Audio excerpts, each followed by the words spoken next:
ओम शांति। 8 जून 2024 के ईश्वरीय महावाक्य। पहले एक नज़र मुरली के मुख्य पॉइंट पर। बाबा ने कहा, यहाँ न कोई शास्त्र है न मनुष्य है। यहाँ सिखाने वाला एक ही रूहानी बाप है जो आत्माओं को समझाते हैं। आत्मा ही धारण करती है। बाबा भी ब्रह्मा के तन में है, इसलिए उनको ब्राह्मण भी कहा जा सकता है। हम भी उनके बच्चे ब्राह्मण से देवता बनते हैं।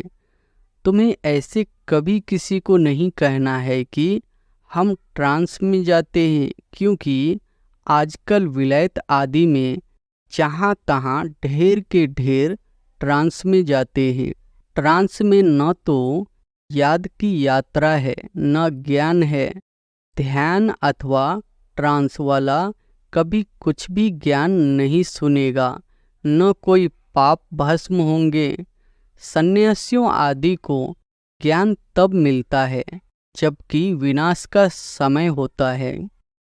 भल तुम उन्हें ऐसे निमंत्रण देते रहो, लेकिन यह ज्ञान उनके कलश में जल्दी नहीं आएगा। तुमको आंखें बंद नहीं करनी है। आंखें बंद होगी तो बाप को कैसे देखेंगे। हम आत्मा है, परमपिता परमात्मा के सामने बैठे हैं। और फिर बाबा ने कहा, जैसे यहाँ शिव बाबा तुमको पढ़ाते हैं, वैसे वहाँ भी शिव बाबा इन द्वारा कुछ समझाएंगे।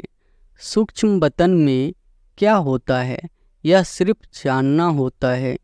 तुम इस दुख से छूटकर सुख में जाते हो। यहाँ सतो प्रधान होने कारण तुम बीमार आदि होते हो। यह सब रोग मिट जाने हैं। मुख्य है ही पढ़ाई। अब देही अभिमानी बन बाप को याद करो तो विकर्म विनाश हो। इसको याद की यात्रा कहा जाता है। योग कहने से यात्रा नहीं सिद्ध होती। बाबा कहते हैं, तुम म्यूजियम खोलो, आपे ही तुम्हारे पास आएंगे। बुलाने की तकलीफ नहीं होगी। कहेंगे, यह ज्ञान तो बड़ा अच्छा है, कभी सुना नहीं है। इसमें तो कैरेक्टर सुधरते हैं। और फिर लास्ट में बाबा ने कहा, खाते पीते भी तुम्हारी बुद्धि उस तरफ हो। जैसे बाप नया मकान बनाते हैं तो सबकी बुद्धि नए मकान तरफ चली जाती है ना। अभी नई दुनिया बन रही है।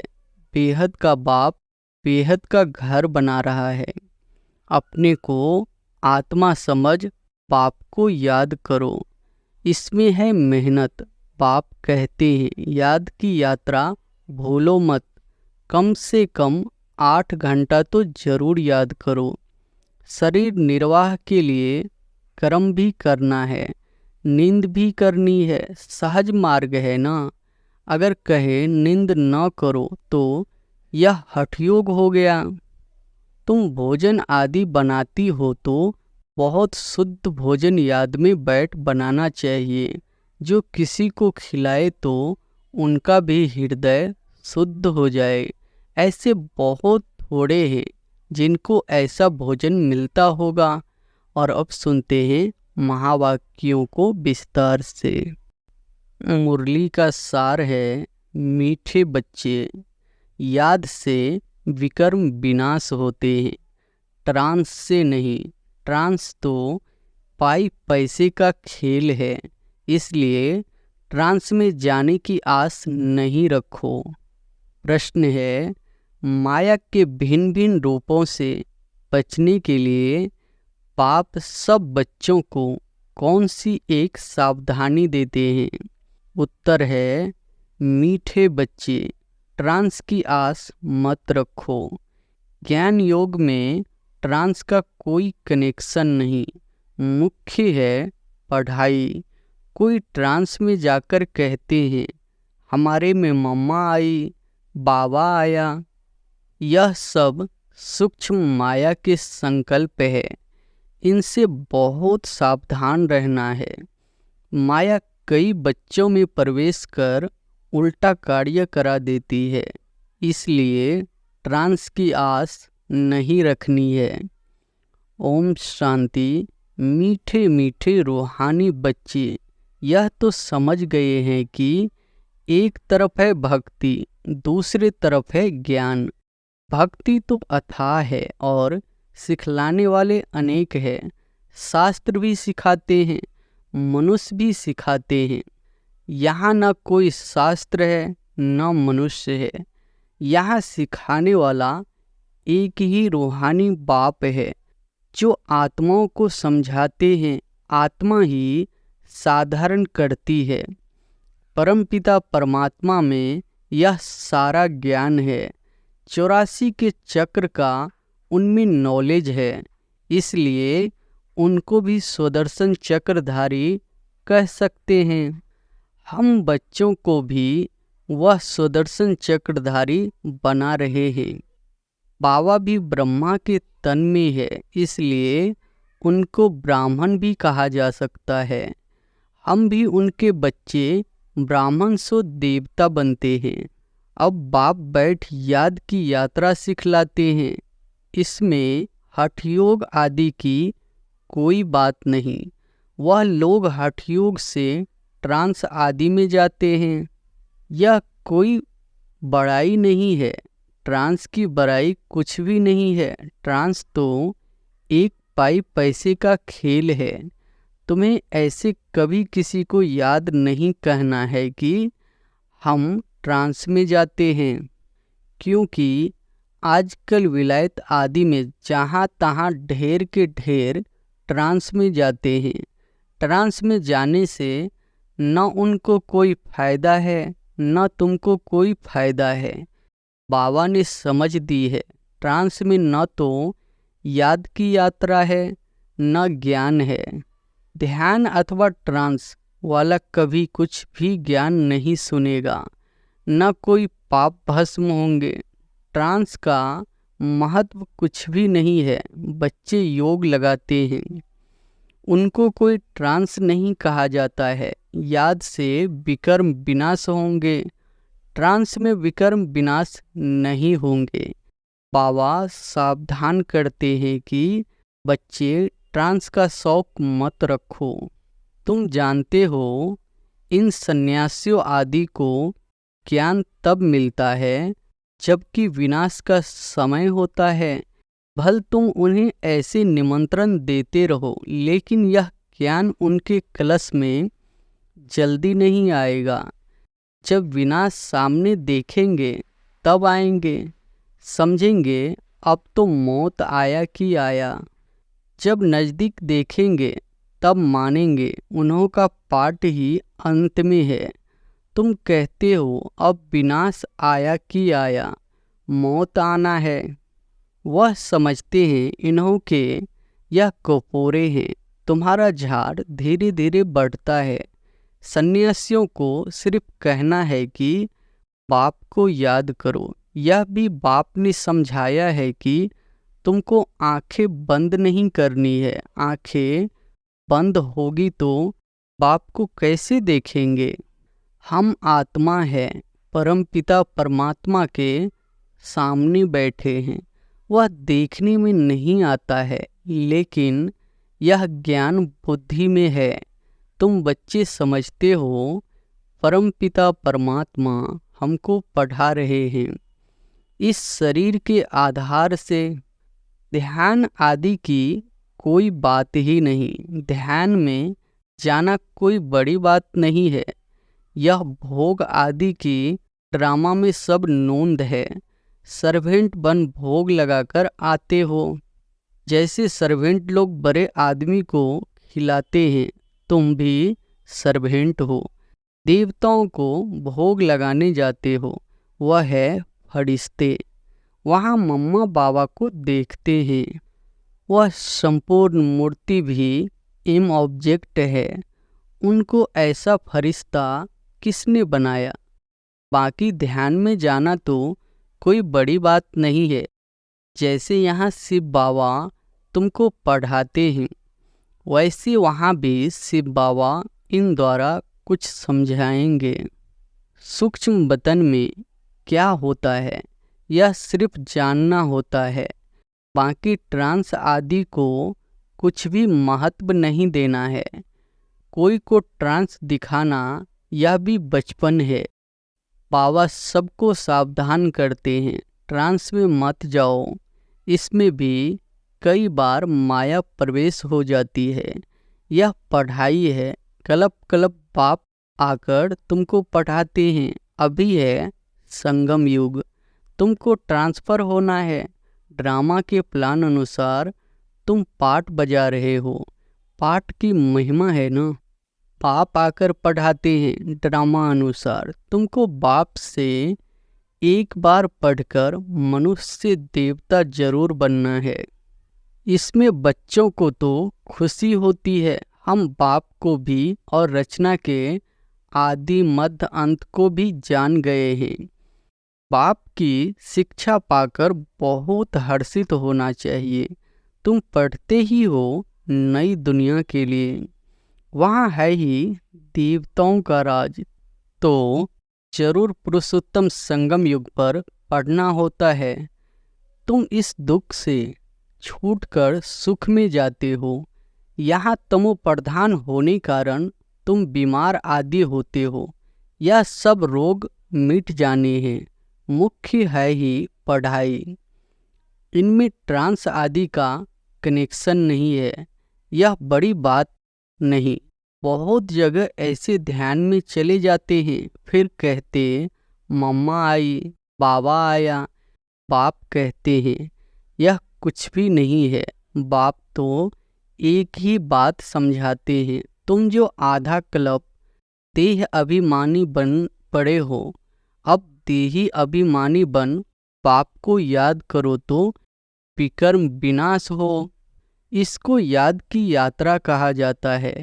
योग कहने से यात्रा नहीं सिद्ध होती।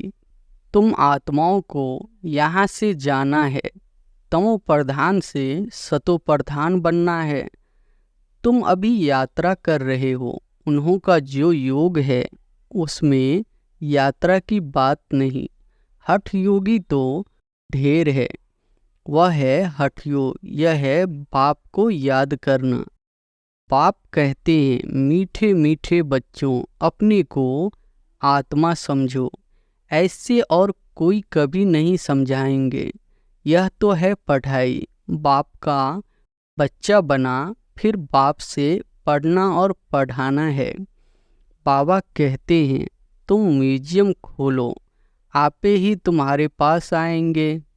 बुलाने की तकलीफ नहीं होगी, कहेंगे यह ज्ञान तो बड़ा अच्छा है, अभी सुना नहीं है। इसमें तो कैरेक्टर सुधरते हैं। मुख्य है ही पवित्रता। जिस पर ही हंगामे आदि होते हैं, बहुत फेल भी होते हैं। तुम्हारी अवस्था ऐसी हो जाती है जो इस दुनिया में होते हुए उनको देखते नहीं है। खाते पीते भी तुम्हारी बुद्धि उस तरफ हो। जैसे बाप नया मकान बनाते हैं तो सबकी बुद्धि नए मकान तरफ चली जाती है ना। अभी नई दुनिया बन रही है, बेहद का बाप बेहद का घर बना रहे हैं। तुम जानते हो हम स्वर्गवासी बनने के लिए पुरुषार्थ कर रहे हैं। अब चक्र पूरा हुआ है, अब हमको घर और स्वर्ग में जाना है, तो उसके लिए पावन भी जरूर बनना है। याद की यात्रा से पावन बनना है। याद में ही विघ्न पड़ते हैं, इसमें ही तुम्हारी लड़ाई है। पढ़ाई में लड़ाई की बात नहीं होती। पढ़ाई तो बिल्कुल सिंपल है। 84 के चक्र की नॉलेज तो बहुत सहज है। बाकी अपने को आत्मा समझ बाप को याद करो, इसमें है मेहनत। बाप कहते हैं याद की यात्रा भूलो मत, कम से कम 8 घंटा तो जरूर याद करो। शरीर निर्वाह के लिए कर्म भी करना है, नींद भी करनी है, सहज मार्ग है ना। अगर कहे नींद न करो तो यह हठ योग हो गया। हठयोगी तो बहुत है। बाप कहते हैं उस तरफ कुछ भी नहीं देखो, उससे कुछ फायदा नहीं। कितने हठयोग आदि सिखलाते हैं, यह सब है मनुष्य मत। तुम आत्माएं हो, आत्मा ही शरीर ले पाठ बजाती है, डॉक्टर आदि बनती है, परंतु मनुष्य देह अभिमान बन पड़े हैं। मैं फलाना हूँ, अभी तुम्हारी बुद्धि में है हम आत्मा है, बाप भी आत्मा है। इस समय तुम आत्माओं को परमपिता पढ़ाते हैं, इसलिए गायन है। आत्माएं परमात्मा अलग रहे बहुकाल, कल्प कल्प मिलते हैं। बाकी जो भी सारी दुनिया है वह सब देह अभिमान में आकर देह समझकर ही पढ़ते पढ़ाते हैं। बाप कहते हैं मैं आत्माओं को पढ़ाता हूँ। जज बैरिस्टर आदि भी आत्मा बनती है। तुम आत्मा सतो प्रधान पवित्र थी, फिर तुम पाठ बजाते बजाते सब पतित बने हो, तब पुकारते हो बाबा आकर हमको पावन आत्मा बनाओ। पाप तो है ही पावन, यह बात जब सुने तब धारणा हो।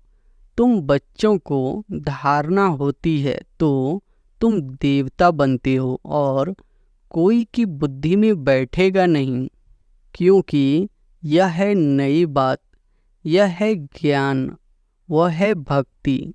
तुम भी भक्ति करते करते देह अभिमानी बन जाते हो। अब बाप कहते हैं बच्चे आत्म अभिमानी बनो। हम आत्माओं को बाप इस शरीर द्वारा पढ़ाते हैं। घड़ी घड़ी याद रखो, यह एक ही समय है जब आत्माओं का बाप परम पिता पढ़ाते हैं। बाकी तो सारे ड्रामा में कभी पाठ ही नहीं है सिवाय इस संगम युग के। इसलिए बाप फिर भी कहते हैं मीठे मीठे बच्चों, अपने को आत्मा निश्चय करो, बाप को याद करो। यह बड़ी ऊंची यात्रा है, चढ़े तो चाखे बैकुंठ रस, पिकार में गिरने से एकदम चकनाचूर हो जाते हैं। फिर भी स्वर्ग में तो आएंगे, लेकिन पद बहुत कम होगा। यह रजाई स्थापन हो रही है, इसमें कम पद वाले भी चाहिए। सब थोड़ी ही ज्ञान में चलते हैं। फिर तो बाबा को बहुत बच्चे मिलने चाहिए, अगर मिलते हैं तो भी थोड़े टाइम के लिए। तुम माताओं की बहुत महिमा है, वंदे मातरम भी गाया जाता है। जगत अम्बा का कितना बड़ा भारी मेला लगता है, क्योंकि बहुत सर्विस की है। जो बहुत सर्विस करते हैं वह बड़ा राजा बनते हैं। देलवारा मंदिर में तुम्हारा ही यादगार है। तुम बच्चियों को तो बहुत टाइम निकालना चाहिए। तुम भोजन आदि बनाती हो तो बहुत शुद्ध भोजन याद में बैठ बनाना चाहिए। जो किसी को खिलाए तो उनका भी हृदय शुद्ध हो जाए। ऐसे बहुत थोड़े हैं जिनको ऐसा भोजन मिलता होगा। अपने से पूछो, हम शिव बाबा की याद में रहकर भोजन बनाते हैं जो खाना से ही उनके हृदय पिघल जाए। घड़ी घड़ी याद भूल जाती है।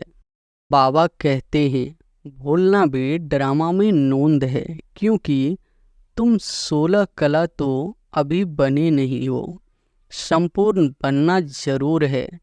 पूर्णिमा के चंद्रमा में कितना तेज होता है, फिर कम होते होते लकीर जाकर रहती है। घोर अंधियारा हो जाता है, फिर घोर सोजरा। यह विकार आदि छोड़ बाप को याद करते रहेंगे तो तुम्हारी आत्मा संपूर्ण बन जाएगी। तुम चाहते हो महाराजा बने, परंतु सब तो बन न सके। पुरुषार्थ सबको करना है, कोई तो कुछ पुरुषार्थ नहीं करते, इसलिए महारथी घोड़सवार प्यादे कहा जाता है। महारथी घोड़े होते हैं, प्रजा व लश्कर जितना होता है उतने कमांडर्स व मेजर्स नहीं होते हैं। तुम्हारे में भी कमांडर्स, मेजर्स, कैप्टन है, प्यादे भी है। तुम्हारी भी यह रूहानी सेना है ना।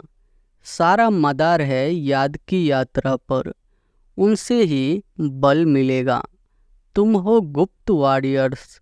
बाप को याद करने से विक्रमों का जो किचरा है वह भस्म हो जाता है। बाप कहते हैं धंधा दौड़ी भल करो, बाप को याद करो। तुम जन्म जन्मांतर के आशिक हो एक मासूक के। अब वह मासूक मिला है तो उनको याद करना है। आगे भल याद करते थे परंतु विक्रम विनाश थोड़े ही होते थे। बाप ने बताया है तुमको यहाँ तमो प्रधान से सतो प्रधान बनना है। आत्मा को ही बनना है। आत्मा ही मेहनत कर रही है। इसी जन्म में तुम्हें जन्म जन्मांतर की मैल को उतारना है। यह है मृत्यु लोक का अंतिम जन्म, फिर जाना है अमरलोक। आत्मा पावन बनने बिगड़ तो जा नहीं सकती। सबको अपना अपना हिसाब किताब चुक्त करके जाना है। अगर सजाए खाकर जाएंगे तो पद कम हो जाएगा। जो सजा नहीं खाते हैं वह सिर्फ माला के 8 दाने कहे जाते हैं, न रत्नों की ही अंगूठी आदि बनती है। ऐसा बनना है तो बाप को याद करने की बहुत मेहनत करनी है। अच्छा, मीठे मीठे सिकी लदे बच्चों प्रति माता पिता बाप दादा का याद प्यार और गुड मॉर्निंग। रूहानी बाप की रूहानी बच्चों को नमस्ते। धारणा के लिए मुख्य सार पहली पॉइंट है संगम युग पर स्वयं को ट्रांसफर करना है। पढ़ाई और पवित्रता की धारणा से अपनी कैरेक्टर सुधारने हैं। ट्रांस आदि का शौक नहीं रखना है। दूसरी पॉइंट है शरीर निर्वाह अर्थ कर्म भी करना है, नींद भी करनी है, हठ योग नहीं है। लेकिन याद की यात्रा को कभी भूलना नहीं है।